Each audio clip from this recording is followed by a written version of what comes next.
if I was to ask you the question, what is a man? What would be the first thing that comes to your mind? Is it someone who has XY chromosomes? Someone who's got a bit of a beard, a paho? Or someone who plays rugby all the time? You know, so tonight, here on the 316 podcast, we're going to discuss that question. What is a man? Kia ora whānau, welcome back. Here we are with the Brozano. How's it going, bro? Yeah, good, bro. Good to be on another one with the bro. Noticeably one down. We're missing our brother, the bro Mux. We're out there, brother Mux. Kei hā koe, my bro. Kei hā koe.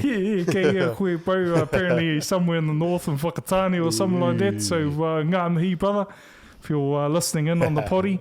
But yeah, bro, good to be here for another one. Bro, any dubs? Yeah, I think, bro, just been on the health kick, bro, trying to watch my eating, because previously I was watching my eating, but I was watching myself eat a whole bunch of rubbish. Guilty. Nah. Yes, watching the blood pressure go up, but it's good to get that in check, bro, and do a bit of just get a bit active and look after the physical body, It's bro.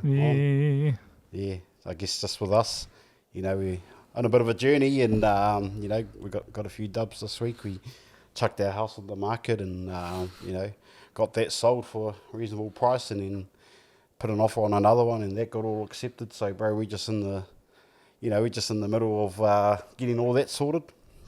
But and buying another one. And buying another one, bro. Yeah. So we hustlers, bro. We hustle. We like to hustle. So I guess, you know, our topic tonight.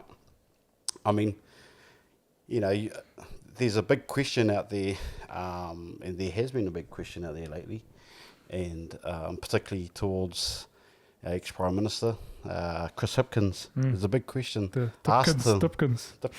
Yeah. And the question asked him was, what is a woman? You know, and as many know, in fact, quite the whole world got to see. Knows, the whole world got to see that he actually didn't know what a woman was. Yeah. So tonight we're going to flip that question and ask, you know, what is a man? We're going to cover things like, you know, roles. What are our roles as men, particularly Christian men? What's our fit? What's our function? And then how is that relevant to today's society? So, bro, I'm going to ask you, you know, let's kick off with that. So for you, bro, like, if you could paint the perfect man, dare I say perfect, what would that look like to you, bro? And maybe explain some of your current example and some of your current experiences as well. Yeah, I'm very fortunate to have grown up in a home where I had a father, you know, and I had a solid one. And to be honest, the first thing I think of when I think what is a man is I just think someone who's reliable, someone who can be relied upon all the time, who never backs down, who never gives in. Even if the chips are down, they're holding it together, and that's an example that I've always had as a man. So, and that's a high bar, you know. My dad done a great job with that, so I've always had that as an example myself personally to try and head towards. And you know, as a man, I feel like I'm on a constant journey to achieve that. But when somebody says, what is a man to you, that's the first thing I think of. My own dad. I think of how solid he was in the home. He was always there. He was a big provider, a hard worker. So to this day, that's a principle I take very seriously, is providing for my family. I mean, he had 3 jobs at one point. You know, he was just going hard to pay the bills. And so being a provider is another big thing I associate with being a man. And then you add in faith on that over the years of me coming to faith first and foremost. So you come to Christ, and then you have the example of Jesus Christ as a man, and you try to then also model your life on that. So I'm fortunate to have a great physical role model in terms of my church. I've got a few. And my father physically, I've also got him. And then I've also got Christ, the greatest role model that anyone could ever know. And honestly, one of the greatest role models that can shape anybody who even hasn't had that role model. You know, so that's probably, my look at it, bro. Hey, you know, like, I can answer the question, what isn't a man? You know, because, you know, unfortunately, there I say, there's so many examples out there, of people who say they're men or who are biologically men, but act like little boys. Yeah. You know, there's men who run away from situations when they get tough. There's men, physically capable men who ain't working. You know, there's physically capable men who are out there who think just playing rugby or playing a particular sport is what it takes just to be a man, but forsake their roles at home. I mean, I grew up without my father, so I never really had that example, really, as to what a man is. I mean, I had, a lot of family members there, bro, who I could sort of look up to and all that sort of stuff. But I guess for me, the thing that I was longing for was to have my own father in the home, but he forsook his role. And he forsook his fit and his function to operate in that beautiful gift. In might I add, it's a great gift, to be a man and have the responsibilities of being a man. Yeah. So now, because I'm a man of God, Bible believing, devil kicking Christian. I love God with all my heart, all my soul. I've learnt over the years by looking at godly examples of what a man is now. It's not someone who can beat up the most guys and out in the clubs or out on the rugby field. It's not the guy who can score the most tries and all that sort of stuff. I mean, that's cool, scoring a lot of tries. Yeah. But that's not it. Yeah. That's not the picture. Yeah. And it's just really, really unfortunate that a lot of young people today look up to examples like that. And so now, I thank God for him intervening into my life and changing my life around that. Now I get to try really hard and work hard to be a faithful man of God first and foremost. Love God. And then now, I'm married. Bro, coming up six years now. Yeah. Far out. That's a long time. No. So is it fair to say, bro, that you've kind of, the interesting part for you, bro, and it's a story I can't tell, is that you've kind of had this transition from not really having that picture of what a man is to now becoming that yourself. And you kind of, I think, bro, a good example of somebody who put a halt on a lot of generational pass downs, you know what I mean? And how has that been for you, bro? Like, has that been a challenging journey along that sort of vein, bro? Nah, bro, pretty easy, eh? Yeah. Easy as fun. Easy as. Nah, it is. I first and foremost, just not having that example right there in front of me. No one to watch, no one to mimic, and all that sort of stuff. But in understanding the generational curses that were passed down from my great-grandfather to my grandfather to my father and then to me, one thing was alcoholism. That was passed down real big, and that's one thing I decided to take on. And so when I stopped that, I mean, again, I thank God for him interrupting my life and intervening into my life, because I just made a decision then and there to stop. The reason why, bro, is because I seen the negative effects that it had on my own family.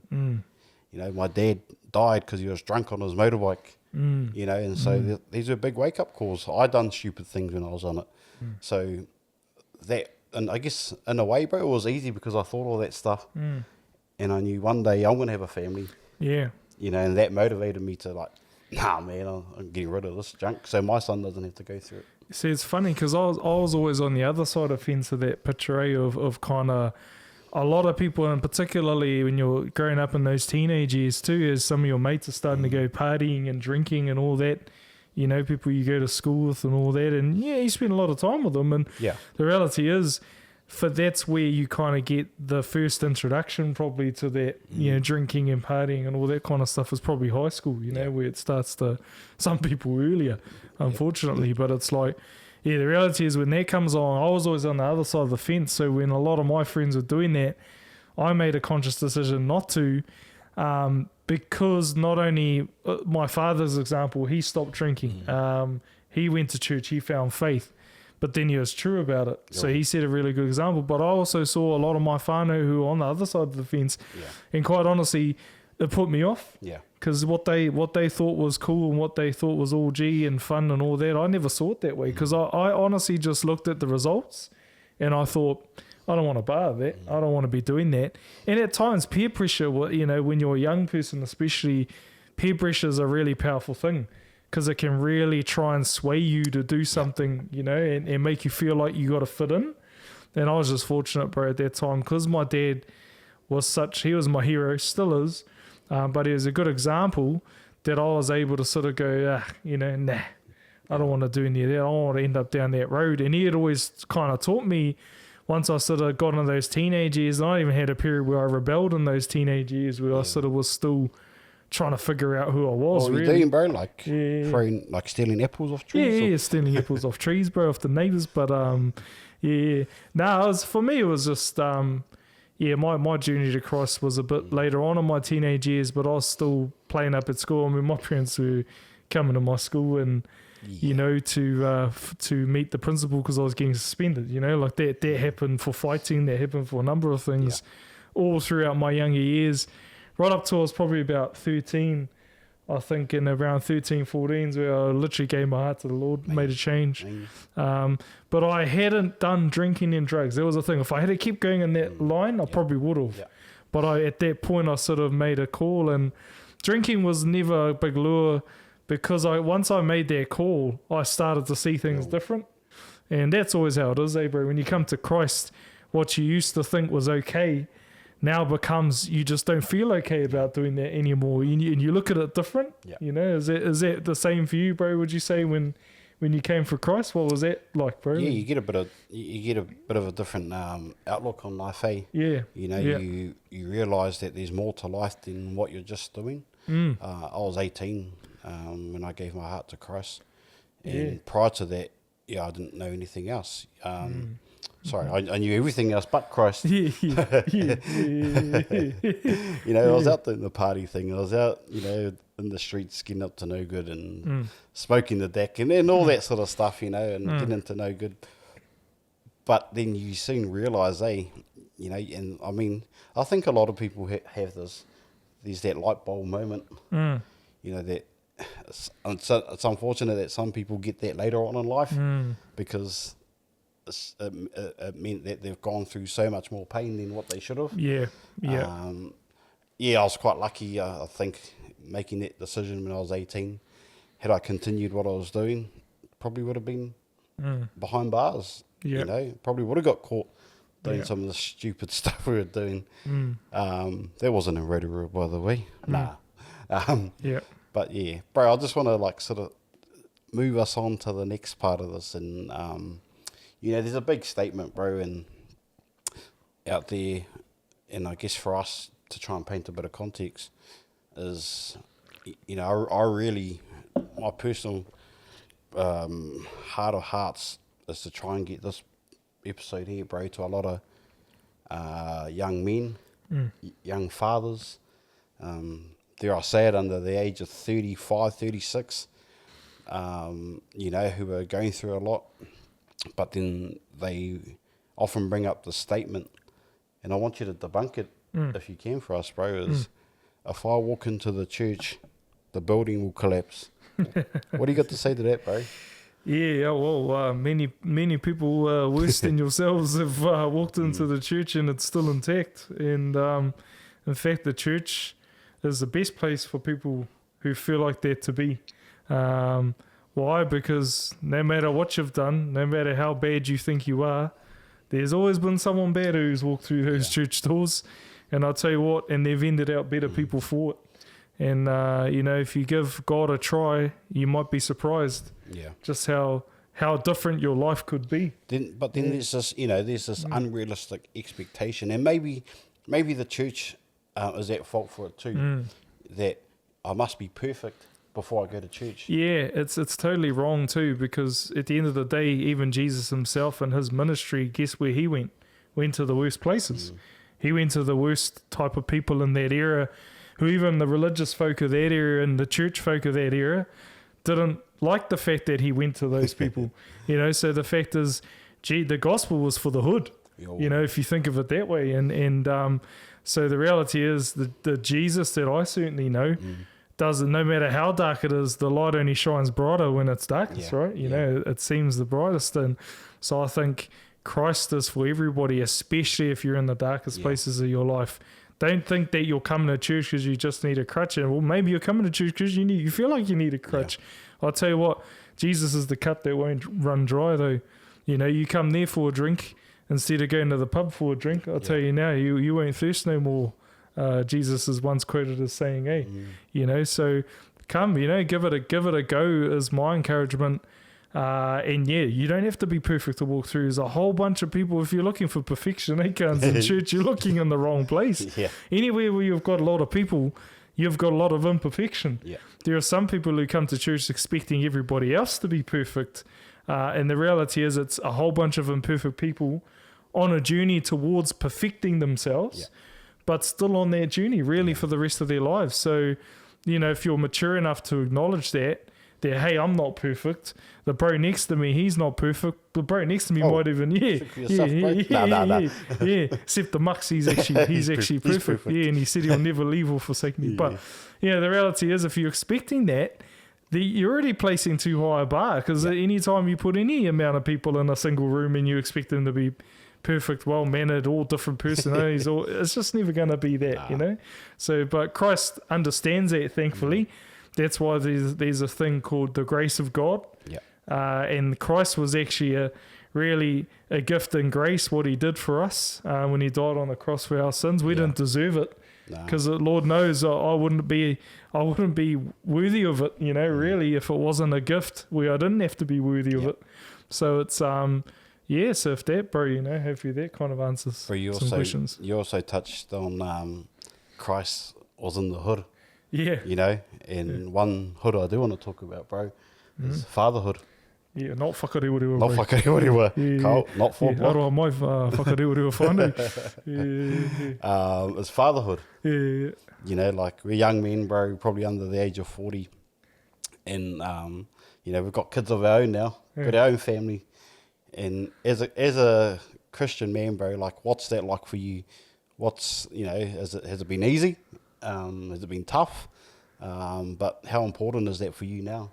To follow Christ. Yeah, and being a dad, bro. Yeah, and being a dad. It's honestly the foundation of my life. I think any semblance of stability, and I say this to you all the time, any semblance of stability I have in my life is because of what I place as my foundation in my life, Because a lot of things in your life will constantly move. Yeah. 1 minute you're happy, 1 minute you're sad, 1 minute the missus is angry at you, next minute she's happy with you. We'll move on to that one soon. Yeah. And it's, you know, all these things chop and change. Emotions chop and change, situations chop and change, finances chop and change, jobs chop and change, everything, even your friends circle chops and changes, especially for some females. Your friends are constantly chopping and changing all the time. But the reality, God is good. But you know, the reality is, bro, like in all that change, the one thing that doesn't shift for me is my faith, my foundation in it, who God is to me. Yeah. And I love God, I love Jesus so much that has just been the centerpiece of my life, and that just never changes. Bible says he's the same yesterday, today, and forevermore. So what better thing to place your foundation on than something that's immovable? Yeah. You know, Bible talks about building your house on the rock. You know, so I built my house, the house of Zane Tate, on the rock. And now whenever the storms come, my house doesn't get blown down. Too many fellas, their house is always getting blown down. How many fellas you know that come to you, they're up 1 minute, next minute down 1 minute, up 1 minute, suicidal the next, you know, like I'm not that person anymore because of what I placed my foundations on. So because you set a strong foundation, how does that then set you up to be the father that you are today? Yeah, I think relating that back to fatherhood, without that, I don't believe I could be a solid father. And I know there's a lot of people go, hey, yeah, you can be. Honestly, the best version of me is based on that faith, is based on my foundation being in Christ.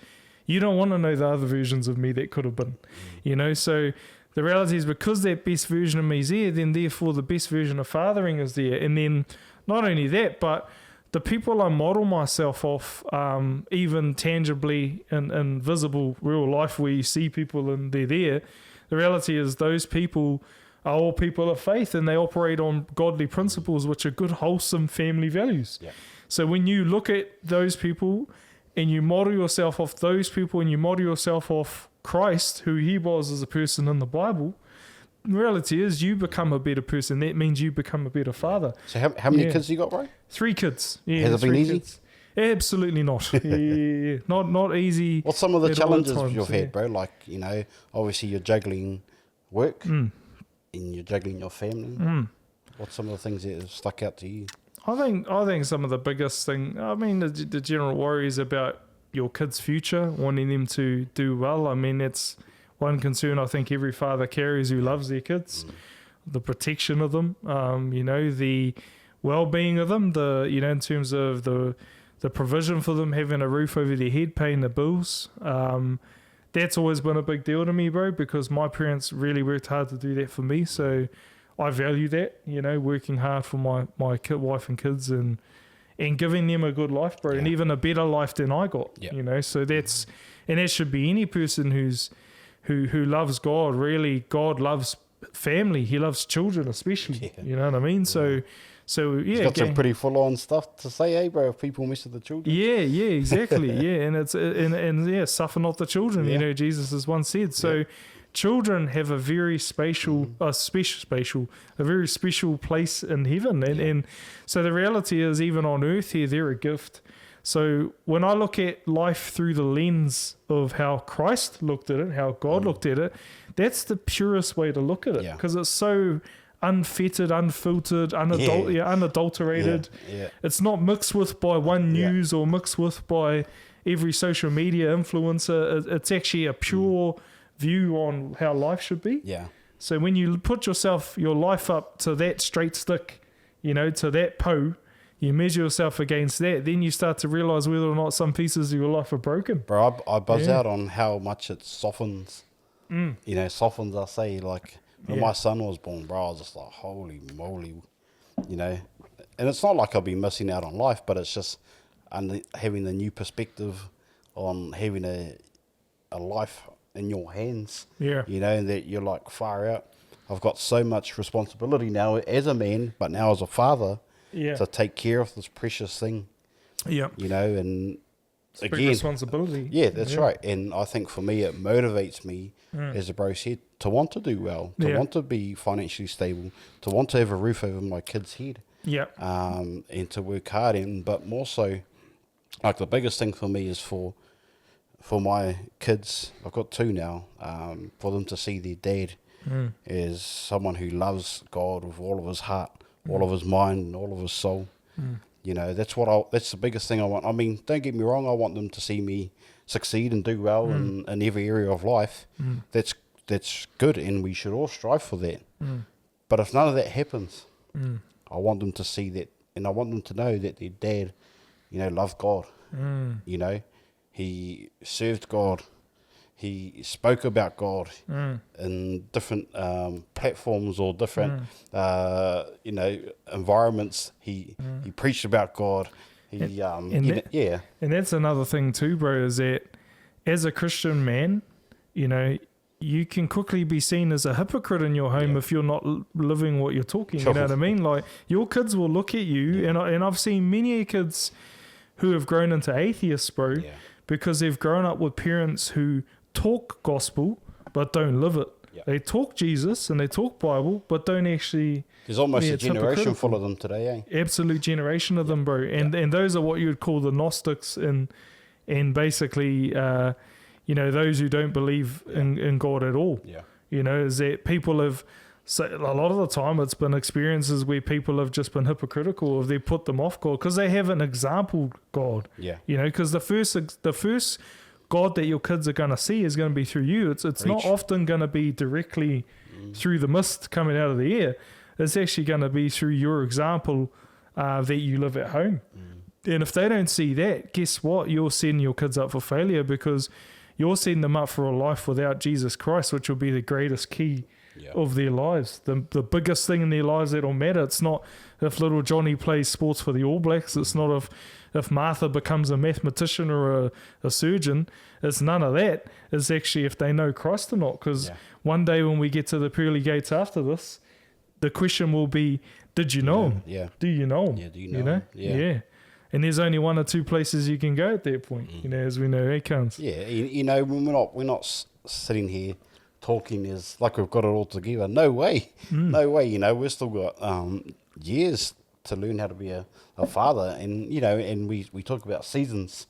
So I'm in a season of raising toddlers. I've got a almost 3-year-old. Probably by the time this is released, he'll be 3. And I've got a 5-month-old girl. And and if you had asked me how to raise a teenager, well, sorry, bro, can't help you. Go and ask someone who has. Oh no, you just read this book, bro, and it's got 10 steps on how to how to raise a teenager. No, you'd be kidding. But that's I guess what I'm trying to get at is like, we're here sitting as two real men, not pretending to be perfect, but because we've got Christ in our life, we now have a better understanding, a better view, better perspective on how to function and flow as fathers and godly men.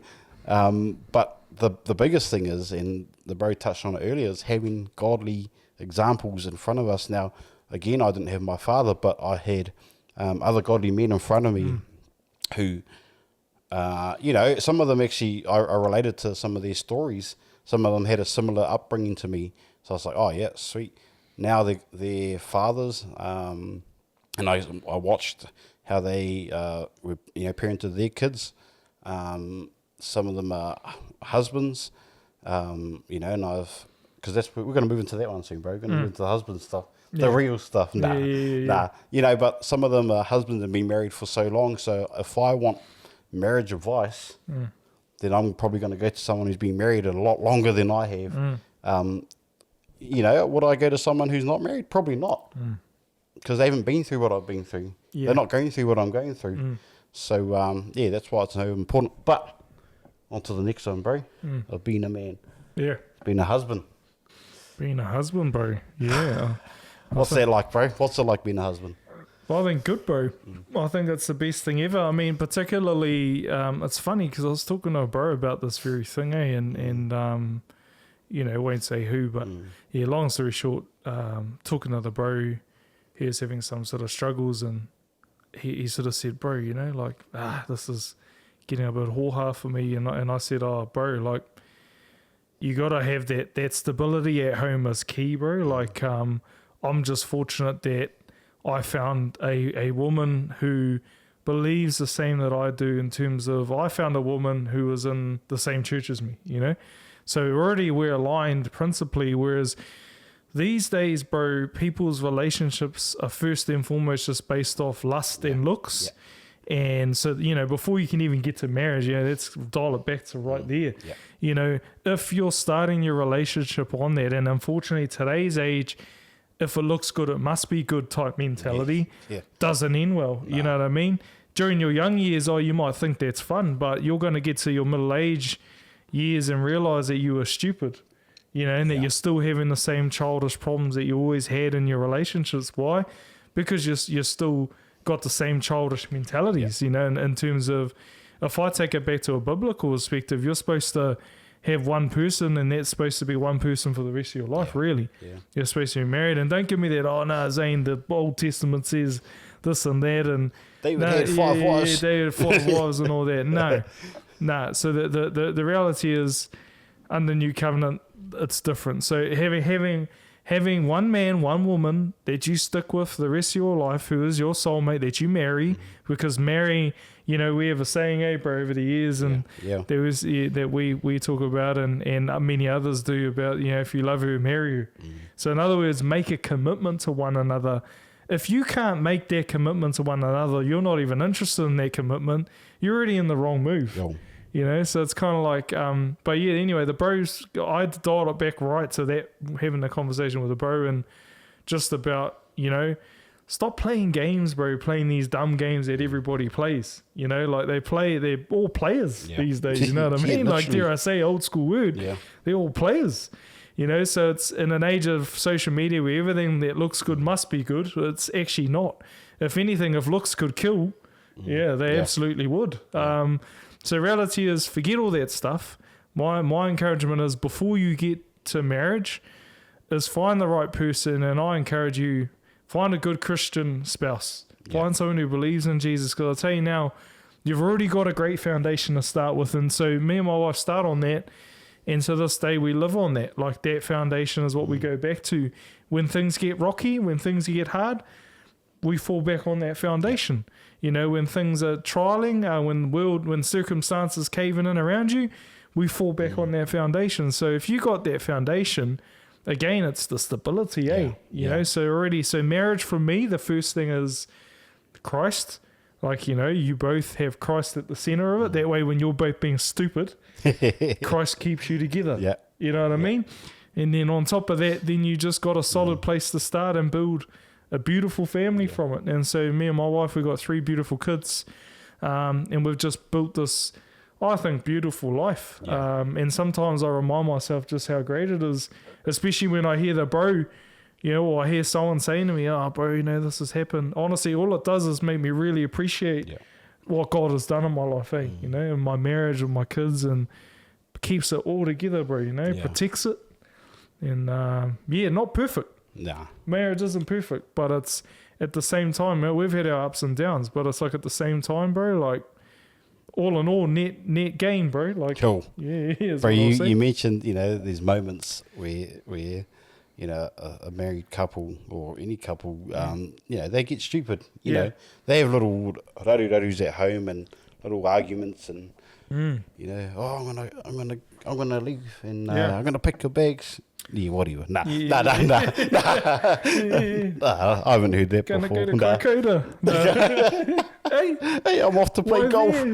Play golf. Yeah. But exactly, bro. You know, because there's so many people who have gone through that and who are probably going to go through that. But that's the thing, like, you know, I'm not going to sit here and say I haven't been through that because that's just wrong. But what keeps me still there is, like you say, that foundation. And it's good because, you know, my wife loves Christ just as much as I do. Yeah. And so we know where our breed's budded. Yeah. You know, we know how it is. And I recall, bro, like the other thing that having Christ in the middle of it does, because when you're both being stupid, Christ humbles you, bro, brings you down to earth. And even, I remember somebody, it was at someone else's wedding, bro, I can't remember, somebody stood up and said, learn these 2 words, I'm sorry. Yeah. You know what I mean? What's those? As having Christ in your life, it convicts you so much when you're wrong, it should convict you to those 2 words. Yeah. You know what I mean? Like, I'm sorry is a healthy thing for any marriage. Yeah. And so many people these days cannot apologize, so much so to the point that they have an argument and they literally won't humble themselves to say, that's a bad place already, sweep it under the rug, never move on from it. Yeah. Then the other side of it is, bro, so many other people these days have a single argument, they throw the thing right out the window. Yeah. You know, so it's like, geez, one argument was enough to throw that out. That temporary decision on permanent decision in a temporary situation. Yeah, exactly it. And so many people are making permanent decisions in temporary situations. 3-5 kids in, and they're making a permanent decision. Bro, one of the best things I ever heard, bro, was at my wedding when I got married, bro. The minister, the priest, the pastor said to us, you know, love is a decision. It's not an emotion. It affects your emotions, but every day you have to wake up and choose and decide to love each other. You know, and that stuck with me because had love just been an emotion, well then, you know, our emotions go up and down, So totally. Does that mean when it goes down, I don't love her? Yeah, you know, and then when it goes up, I love her now. You know, it's almost becoming schizo. And there's a lot of that again these days, and this is just today's terrible state of society, is where people think love is a feeling. They think it's just if I'm attracted to you, that's love. No, that's not love. That's lust, or that's, you know, that's a temporary feeling. Yeah, because you got to understand the sickness and in health. Yeah, exactly. Yeah, for better, for worse, rich or poor. You choose and you make a decision, and that's really what it is. People just try and make it so much more than it is. Oh, I don't feel like myself. Yeah. Oh, you know, I'm not feeling it anymore. I've heard so many people say that. And to be honest, if you hear somebody say that, whānau, run for a country mile. Because I'll tell you now, if you're with someone like that who acts like that, then you're going to lose them at some point too. You know, they're not going to be a picture stick. When Christ comes into your relationship, and it becomes marriage because you make a commitment and a vow till death do us part to be with each other and to, all the rest. The reality is it's a beautiful thing because now you've started to build your foundation of your life, of your family on Christ. And no matter if maybe you haven't known anything about this stuff and you've got a partner, you've had them for life or you've had them for 20 years and you've got a couple of kids together, why not put the ring on the finger? I encourage you. Yeah. Do it. It's only going to get better. Make that commitment and, it's not too late to start on that foot, eh? Have God in it. And now to my favourite part as we wrap up, and I just want to encourage everyone who's listened tonight and today or wherever you're listening from, if you've sort of been listening and you feel like you need to make some changes, but even first and foremost, if you feel like you need Christ in your life, to mend what's been hurt and what's been broken, it's never too late. It's never too late to accept Christ into your life. And I'll tell you what, you can have that right now, whoever you are, whatever you've done and wherever you're listening from. You could be in the car, at the gym, on a run with your AirPods on. At KFC. At KFC. You can be wherever, and all you need to do is ask Christ into your life. How do you do that? Well, just say, God, I need you, come into my life right now, and then, and then you'll start to learn and understand the process. But that's all you need to do. Like, you believe who he is, what he did on the cross, and that you're saved by his blood that he shed, and that's you. Like, you'll immediately come into the whānau of Christ and being saved, and then, and then your life will start to transform. Trust me, not overnight, because I'm not here to sell you anything. I'm not making money off this. This is real, because why? This is what happened to us. Yeah. And when something good happens to you, you want to talk about it. And something great happened to me many years ago, and here I am today still talking about it. Must have been good. Must have been good.